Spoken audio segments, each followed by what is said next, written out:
السلام علیکم ورحمۃ اللہ وبرکاتہ نحمدہ ونصلی علی رسولہ الکریم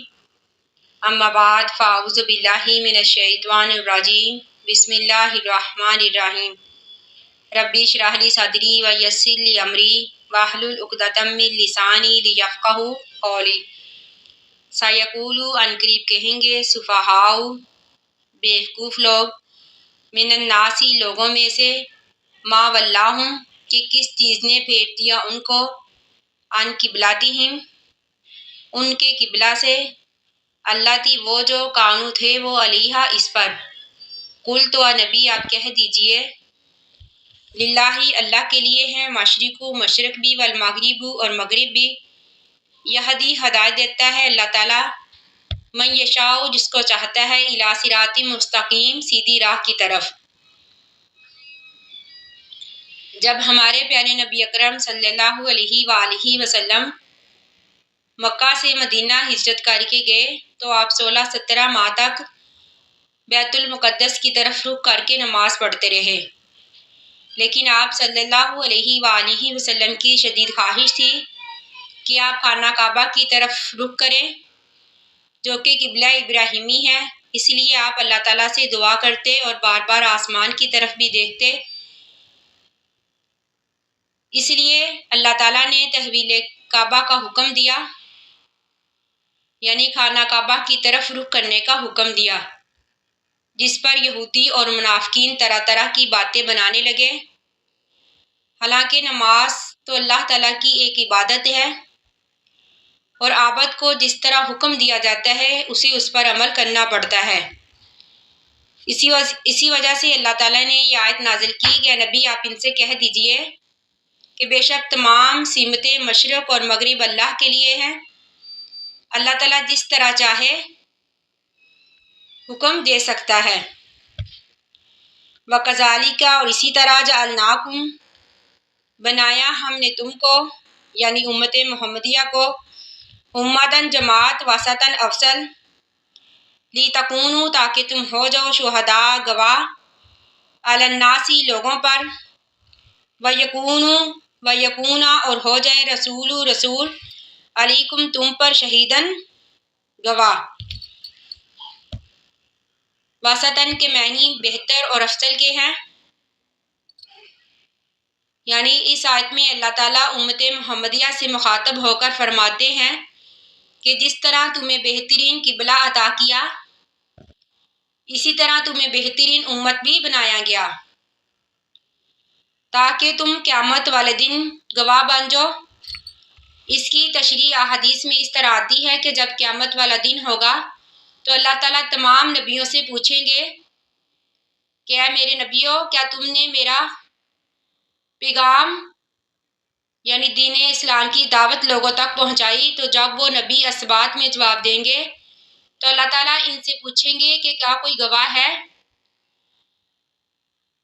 تو پھر وہ کہیں گے کہ جی ہاں، ہمارا گواہ حضرت محمد صلی اللہ علیہ وآلہ وسلم اور امت محمدیہ ہے۔ پھر امت محمدیہ اس بات پر گواہی دے گی،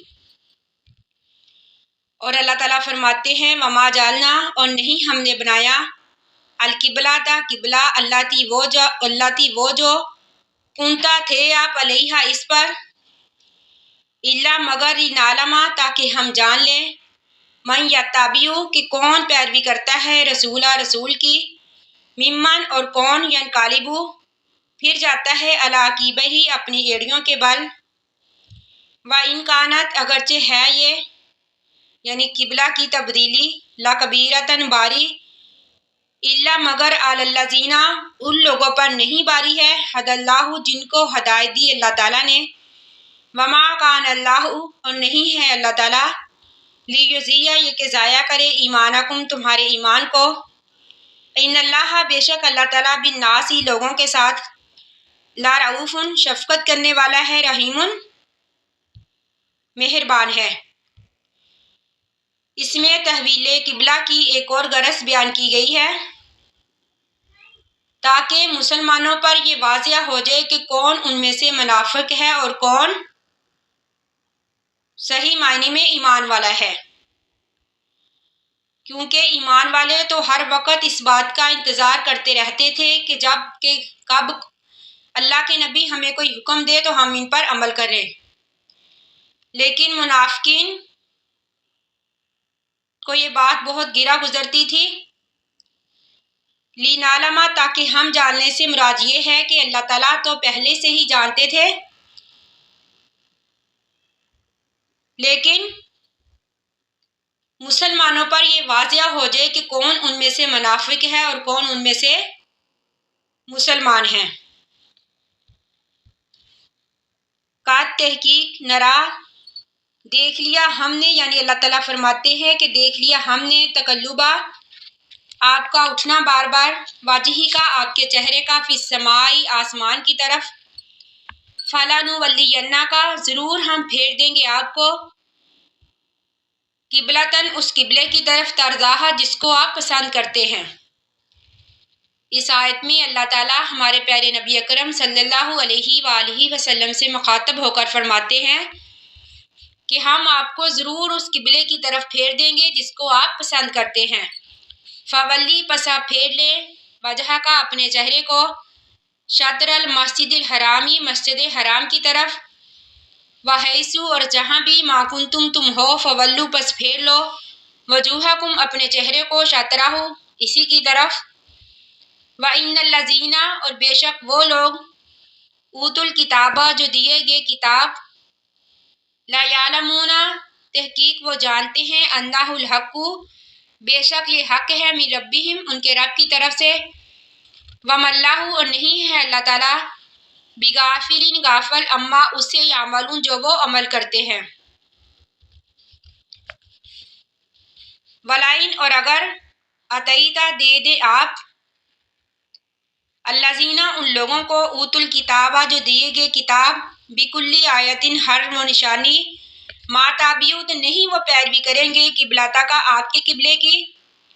وما انت نہیں ہے آپ، بتابعین پیروی کرنے والے، قبلتہم ان کے قبلے کی، وما بعضهم نہیں ہے بعض ان کا یعنی اہل کتاب کا، بتابعین پیروی کرنے والا، قبلۃ بعضین بعض کے قبلے کی، ولئن اور اگر اتبعتا اگر آپ پیروی کریں۔ یہاں تمام آیت میں کاف سے مراد ہمارے پیارے نبی اکرم صلی اللہ علیہ وآلہ وسلم ہے، یعنی اللہ تعالیٰ ہمارے پیارے نبی سے مخاطب ہو کر فرماتے ہیں کہ اگر آپ پیروی کریں گے اہواہم ان کی خواہشات کی، من بعد بعد اس کے، ما جاءک جو آ چکا آپ کے پاس، من العلم علم سے، انا کا بے شک آپ، اذن اس وقت، لا من الظالمین ظالموں میں سے ہو جائیں گے۔ یہود کا قبلہ بیت المقدس کی مغربی جانب اور عیسائیوں کا بیت المقدس کی مشرقی جانب ہے، یعنی اس آیت میں اللہ تعالیٰ فرماتے ہیں کہ جب وہ دونوں اہل کتاب ہونے کے باوجود ایک دوسرے کے قبلے کی پیروی نہیں کرتے تو وہ آپ کے قبلے کی پیروی کس طرح کریں گے؟ تو اس آیت میں اللہ تعالیٰ ہمارے پیارے نبی اکرم صلی اللہ علیہ وآلہ وسلم سے مخاطب ہو کر فرماتے ہیں کہ اگر آپ ان کو راضی کرنے کی وجہ سے ان کی خواہشات کی پیروی کریں گے تو تحقیق آپ گمراہوں میں سے ہو جائیں گے۔ یہ تمام مسلمانوں سے اللہ تعالیٰ مخاطب ہو کر فرماتے ہیں کہ ہم میں سے کوئی بھی اگر دوسروں کو راضی کرنے کے لیے کسی ایسے کام کو سر انجام دیں گے جس کا کرنے کا اللہ تعالیٰ نے ہمیں حکم نہیں دیا تو بے شک اس وقت ہم بھی گمراہ ہوں گے، یعنی اہل بدعت کو راضی کرنے کے لیے ہم کسی بھی بدعت پر عمل نہیں کر سکتے۔ الذین وہ لوگ، آتیناہم دی ہم نے ان کو، الکتاب کتاب، یعرفونہ جانتے ہیں اس کو یعنی رسول کو، کما جیسے کہ، یعرفونہ وہ جانتے ہیں، ابناہم اپنے بیٹوں کو، وَإِنَّ اور بے شک، فریقاً ایک گروہ، منہم ان میں سے، لیکتمون البتہ وہ چھپاتے ہیں، الحق حق کو، وما ہم اور وہ، یعلمون جانتے ہیں۔ جیسا کہ پچھلی آیات میں ہم نے پڑھا کہ ان کی کتابوں میں ہمارے پیارے نبی اکرم صلی اللہ علیہ وآلہ وسلم کا ذکر موجود تھا، لیکن اس کے باوجود انہوں نے لوگوں سے چھپایا، یعنی لوگوں سے بھی چھپایا اور خود بھی اس پر عمل نہیں کیا، یعنی خود بھی ہمارے نبی کو ماننے سے انکار کر دیا۔ اس آیت میں اسی بات کا ذکر ہے، الحق، یہ حق ہے، من ربی کا، آپ کے رب کی طرف سے، فلا تکونن، پس نہ آپ ہو جائیں، من الممترین، شک کرنے والوں میں سے، یعنی نبیوں پر جو بھی اللہ تعالیٰ کی طرف سے اترتا ہے بے شک وہ حق ہی ہوتا ہے، جس کا کوئی بھی انکار نہیں کر سکتا۔ اسی لیے اللہ تعالیٰ سے دعا ہے کہ اللہ تعالیٰ ہمیں قرآن و حدیث کے مطابق عمل کرنے کی توفیق دے، آمین، اور ہمیں عمل صالح کرنے کی توفیق عطا فرمائے، آمین ثم آمین۔ آخر دعوانا ان الحمد للہ رب العالمین۔ السلام علیکم ورحمۃ اللہ وبرکاتہ۔